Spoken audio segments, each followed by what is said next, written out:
अल्हम्दुलिल्लाहि रब्बिल आलमीन वस्सलातु वस्सलामु अला खातामिल अंबिया वल मुरसलीन अम्मा बअदु फअऊज़ु बिल्लाहि मिनश शैतानिर रजीम बिस्मिल्लाहिर रहमानिर रहीम अस्सलातु वस्सलामु अलैका या रसूलल्लाह व अला आलिका व अस्हाबिका या हबीबल्लाह अस्सलातु वस्सलामु अलैका या नबियल्लाह व अला आलिका व अस्हाबिका या नूरल्लाह। मदनी चैनलेर दर्शकबृंद, उपस्थित হয়েছি মাদানী চ্যানেলের একটি গুরুত্বপূর্ণ অনুষ্ঠান নিয়ে, যার নাম হচ্ছে আম্বিয়া ইকরাম আলিমুসসালাতু ওয়াসসালামের উত্তরাধিকারী।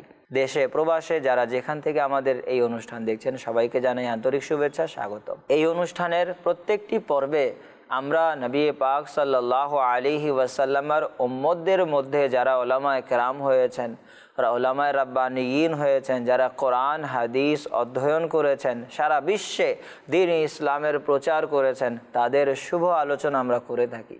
কেননা নবী পাক সাল্লাল্লাহু আলাইহি ওয়াসাল্লামের ফরমান, ইন্নাল উলামা ওয়ারাসাতুল আম্বিয়া, নিশ্চয়ই উলামায়ে কেরাম আম্বিয়ায়ে কেরাম আলিমুসসালাতু ওয়াসসালামের উত্তরাধিকারী।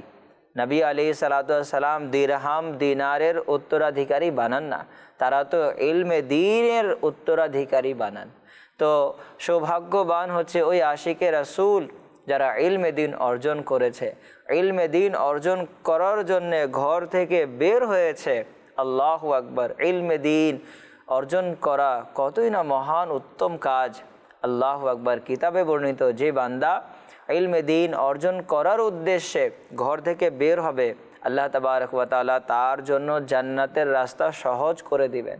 সুবহানাল্লাহ! যে বান্দা ইলমে দ্বীন অর্জন করার উদ্দেশ্যে ঘর থেকে বের হবে, ওই বান্দার জন্য সমুদ্রের মধ্যে মাছেরাও মাগফিরাতের দোয়া করতে থাকে। আর কুরবান যান যারা ইলমে দ্বীন অর্জন করেছেন, যারা আলিমে রাব্বানিয়িন হয়েছেন, উলামায়ে কেরাম হয়েছেন, তাদের ফজিলত হাদিসে পাকে, বুজুর্গানে দ্বীনের কওলে এবং স্বয়ং আল্লাহ তাবারক ওয়া তাআলা তোমাদের মধ্যে ওই সকল বান্দাদের মর্যাদা বৃদ্ধি করেন যারা ঈমানদার এবং যারা ইলমওয়ালা জ্ঞানী।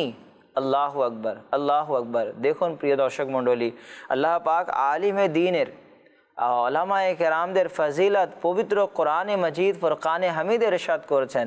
যারা ইলমে দ্বীন অর্জন করেছে, আল্লাহু আকবার, আল্লাহ পাক বলেছেন, ইয়ারফাইল্লাহুল্লাযীনা আমানু, আল্লাহ তাআলা তাদের মর্যাদা বৃদ্ধি করেছেন যারা ঈমানদার। ইয়ারফাইল্লাহুল্লাযীনা আমানু মিনকুম ওয়াল্লাযীনা উতুল ইলমা দারাজাত, এবং ওই সকল ব্যক্তিদেরকে যাদেরকে আল্লাহ পাক ইলম দিয়েছেন, তাদের মর্যাদা আল্লাহ পাক স্বয়ং বৃদ্ধি করেছেন। সুবহানাল্লাহ, সুবহানাল্লাহ! তো সেই উলামায়ে কেরামদের আমরা আলোচনা করে থাকি। আসুন আজকে কোন মহান ব্যক্তিত্বের আলোচনা আমরা শ্রবণ করব, তার নাম, তার দ্বীন ইসলামের জন্য কোরবানি শোনার আগে প্রথমেই নবী পাক সাহেবে আউলাক সাইয়্যিদ আফলাক সাল্লাল্লাহু তাআলা আলাইহি ওয়া আলিহি ওয়াসাল্লামের প্রতি দুরূদ শরীফ পাঠ করার একটি ফজিলত আমরা শ্রবণ করি। প্রিয় নবী সাল্লাল্লাহু তাআলা আলাইহি ওয়া আলিহি ওয়াসাল্লাম ইরশাদ করেন, মান সাল্লা আলাইয়া ফি ইয়াউমিন 50 মাররা সাফাহাতুহু ইয়াউমাল কিয়ামা, যে ব্যক্তি দৈনিক আমার প্রতি 50 বার দুরূদ শরীফ পাঠ করবে, কিয়ামতের দিন আমি তার সাথে মুসাফাহা করব। সুবহানাল্লাহ, সুবহানাল্লাহ! কাল কিয়ামত দিবসে যার নবী পাক সাল্লাল্লাহু আলাইহি ওয়াসাল্লামের সাথে সাক্ষাৎ হবে, সে কখনো জাহান্নামে যাবে না।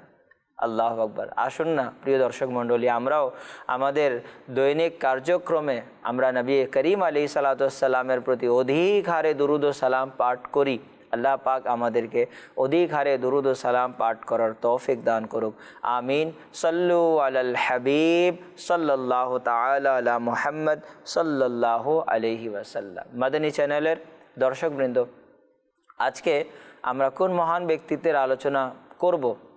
আল্লাহু আকবার! এমন মহান ব্যক্তিত্ব যিনি হচ্ছেন সৈয়দ জাদা আলে রাসূল, যিনি এমন মহান ব্যক্তিত্ব যার বাবাও সৈয়দ, যার মাও সৈয়দ, যিনি এমন মহান ব্যক্তিত্ব যার মাধ্যমে হাজারো মানুষ দ্বীন ইসলামের পথে পরিচালিত হয়েছে। তিনি হচ্ছেন হজরতে সৈয়দুনা সৈয়দ আব্দুল্লাহ শাহ গাজী রহমতুল্লাহ তাআলা আলাইহি। আসুন আজ আমরা হজরতে সৈয়দনা সৈয়দ আবদুল্লাহ শাহ গাজী রহমতুল্লাহ তাআলার ব্যাপারে আমরা আলোচনা শ্রবণ করব। হজরতে সৈয়দনা সৈয়দ আবদুল্লাহ শাহ গাজী রহমতুল্লাহ আলাইহ 98 হিজরিতে এই পবিত্র ভূমি, এই ধরায়, কোন ধরায়? এমন ধরা যা সকল আশিকদের মার্কাজ, সেটি হচ্ছে মদিনায় মুনব্বরা। সৈয়দনা আবদুল্লাহ শাহ গাজী রহমতুল্লাহ আলাইহ 98 হিজরিতে মদিনাতুল মুনব্বরায় জন্মগ্রহণ করেছেন। সুবহানাল্লাহ। সৈয়দ আবদুল্লাহ শাহ গাজী রহমতুল্লাহ আলাইহির সম্পর্ক আহলে বায়তের ঘরানার সাথে ছিল। আল্লাহু আকবার। তার সম্মানিত বাবার নাম হজরতে সৈয়দ মোহাম্মদ নফিস জাকিয়া ছিল, যিনি ইমাম হাসান রাদিয়াল্লাহু তাআলা আনহুর নাতি ছিলেন। হজরতে সৈয়দনা আবদুল্লাহ শাহ গাজী রহমতুল্লাহ আলাইহ হাসানি হুসাইনি সৈয়দ ছিলেন। আর এটিকে বলা হয় নাজিবুত তরফাইন, যার বাবাও সৈয়দ, মাও সৈয়দ। আল্লাহু আকবার, আল্লাহু আকবার।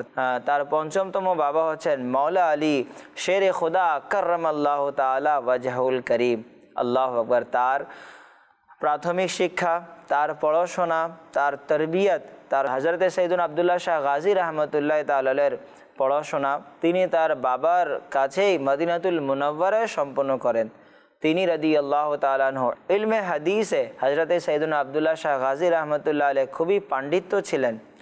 হজরতে সৈয়দনা আবদুল্লাহ শাহ গাজী রহমতুল্লাহ আলাইহ সিন্ধে 12 বছর দ্বীন ইসলামের প্রচারের কাজে তিনি ব্যস্ত ছিলেন এবং সেখানকার অসংখ্য অমুসলিমদেরকে নেকির দাওয়াত দিতেন। আমরুন বিল মারুফ ওয়া নাহয়ুন আনিল মুনকার, সৎ কাজের আদেশ, অসৎ কাজ থেকে বাধা প্রদান করতেন।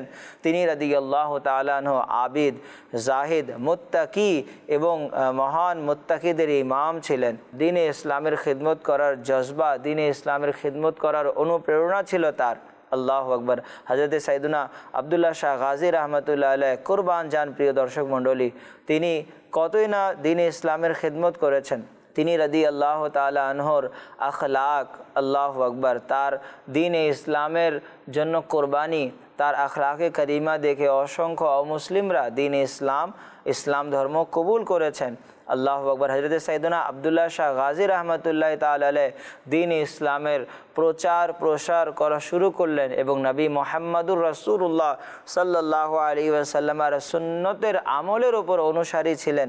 তার আখলাকে করিমা, তার নেকির দাওয়াতের ধরন দেখে অসংখ্য অগণিত অমুসলিমরা ইসলামের ছায়ায় চলে এসেছে। আল্লাহু আকবার। হযরত সাইয়েদনা আবদুল্লাহ শাহ গাজী রহমতুল্লাহ আলাইহ দ্বীন ইসলামের জন্যে সব কিছুই কোরবান করে দিয়েছিলেন। প্রিয় দর্শক মণ্ডলী, হজরতে সাইয়েদনা আবদুল্লাহ শাহ গাজী রহমতুল্লাহ আলাইহকে 20 যুলহিজ্জাতুল হারাম 151 হিজরিতে শহীদ করা হয়েছিল। করাচির ক্লিফটন এলাকায় তার পবিত্র মাজার মুবারক চারিদিকে বরকত ছড়াচ্ছে। আল্লাহু আকবার। প্রিয় দর্শক মণ্ডলী, হজরতে সাইয়েদনা আবদুল্লাহ শাহ গাজী রহমতুল্লাহ তাআলার নামের সাথে গাজী শব্দটি ব্যবহার করা হয়। প্রিয় দর্শক মণ্ডলী, হজরতে সাইয়েদনা আবদুল্লাহ শাহ গাজী রহমতুল্লাহ তাআলা আলাইহকে যখন শহীদ করা হয়েছিল, তার শাহাদাতের পর তাকে পাহাড়ের উপরে সমাহিত করা হয়েছিল। তার অসংখ্য মুরিদিনগণ তার মাজারে পাকে থাকতেন। অসংখ্য মুরিদিনগণ আসা যাওয়া করতেন। কিছু দুশ্মনানে রাসূল, কিছু দুশ্মনরা হযরত সাইয়েদনা আবদুল্লাহ শাহ গাজী রহমতুল্লাহ তাআলা আলাইহির পবিত্র লাশকে মাজার মুবারক থেকে খনন করে অন্য জায়গায় নিয়ে যেতে চেয়েছিল, কিন্তু কোরবান যান তার মুরিদিনরা চারিদিকে ছড়িয়েছিলেন। তার মুরিদিনরা সেখানে থাকতেন। প্রিয় দর্শক মণ্ডলী, তার প্রিয় দেহ মুবারককে নিয়ে যাওয়ার জন্য তার মুরিদিনগণ কখনোই তারা রাজি ছিলেন না। সেই কারণেই তার মুরিদিনগণ সেখানে অবস্থান করতেন এবং পানির জন্যে তারা পাহাড়ের নিচে চলে আসতেন। তো এই পাহাড়ের নিচনে আসা যাওয়া খুবই কষ্ট হতো তার মুরিদিনগণদেরকে। সুতরাং তার মুরিদিনগণ তা আল্লাহ তাবারক ওয়া তাআলার দরবারে হযরতে সাইয়েদনা আবদুল্লাহ শাহ গাজী রহমতুল্লাহ তাআলার ওসিলায় দোয়া করলেন। মহান আল্লাহ তাবারক ওয়া তাআলা এই ওয়ালির ওসিলায় দোয়া কবুল করলেন। স্বপ্নযোগে হযরতে সাইয়েদনা আবদুল্লাহ শাহ গাজী রহমতুল্লাহ তাআলার একটি মুরিদের স্বপ্নযোগে আল্লাহ তাবারক ওয়া তাআলা এই মহান দয়া হলো যে আবদুল্লাহ শাহ গাজী রহমতুল্লাহ আলাইহ তিনি তশরিফ আনলেন এবং মুরিদকে সুসংবাদ দিলেন যে আল্লাহ তাবারক ওয়া তাআলা তোমাদের দোয়া কবুল করে নিয়েছেন। সুতরাং সেই পাহাড় থেকে একটি পানির ফোয়ারা বের হয়ে যায়। যেই পানিটি ছিল খুবই সুমিষ্ট এবং প্রিয় দর্শক মণ্ডলী, সেই পানি তার মুরিদিনগণ পান করতে নিয়ে যেতেন। অসংখ্য মানুষ সেই পানি পান করার জন্যে, বরকত হাসিলের জন্যে, শিফা পাওয়ার উদ্দেশ্যে ওই পানি নিয়ে যান। আজও আলহামদুলিল্লাহ সেই পবিত্র কূপ বিদ্যমান রয়েছে। অসংখ্য আশিকানে রসুল তার পবিত্র মাজারে পাকে হাজরি দিয়ে এবং তার মাজারে পাকের যেই বরকত, সেই বরকত নিয়ে ওই কূপের পানি পান করেন। প্রিয় দর্শক, দেখুন আল্লাহ পাকের ওয়ালিগণ অসংখ্য অগণিত গুণে গুণান্বিত থাকতেন। দেখুন না, তার মুরিদ হজরতে সৈয়দুনা আবদুল্লাহ শাহ গাজী রহমতুল্লাহ তাআলার নামের উসিলায়, তার উসিলা নিয়ে দোয়া করলেন। মহান আল্লাহ পাক তার দোয়া কবুল করেছেন। আল্লাহ পাক পবিত্র কোরআনে মজিদে ইরশাদ করেছেন, ওয়াবতাগু ইলাইহিল ওয়াসিলা, আল্লাহ পাকের নিকট ওয়াসিলা তালাশ করো।